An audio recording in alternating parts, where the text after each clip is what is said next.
Hi zusammen und willkommen auf meinem Kanal. Das Video heute ist mal wieder ein bisschen anders als sonst.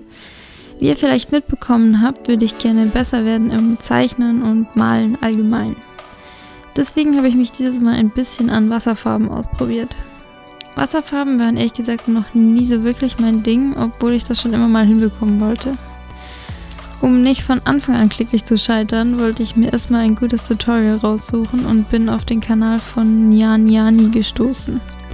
Sie hat ein Tutorial zum Malen von einer Kaffeetasse auf ihrem Kanal und weil ich dachte, das passt eigentlich ganz gut zur Jahreszeit, habe ich mich mal daran versucht.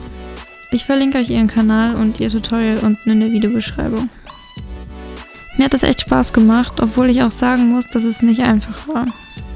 Ich wollte zwischendrin auch ein paar Mal aufgeben, aber ich bin froh, dass ich es durchgezogen habe und ich bin ehrlich gesagt auch ein bisschen stolz drauf, wie das Bild rausgekommen ist. Ich weiß, es ist nicht perfekt, aber ich bin, was Wasserfarben angeht, auch noch relativ am Anfang, also ist es auch vollkommen okay.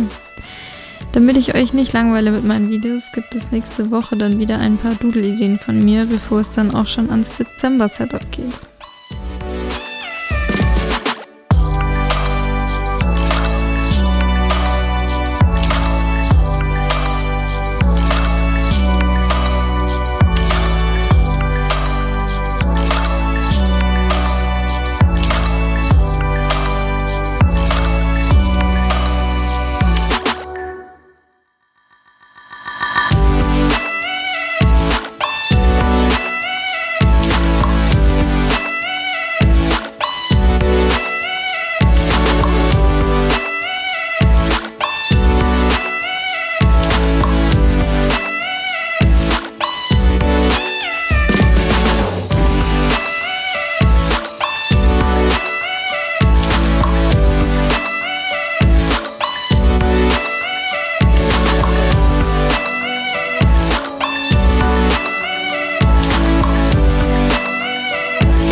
Ich hoffe, euch hat das Video heute trotz allem gefallen und ich konnte euch, wenn ihr auch gerade dabei seid, malen oder zeichnen zu lernen, ein bisschen dazu motivieren, dran zu bleiben und nicht aufzugeben.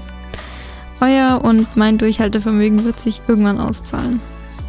Ich würde mich freuen, wenn ihr dem Video einen Daumen nach oben oder einen Kommentar da lasst und meinen Kanal abonniert.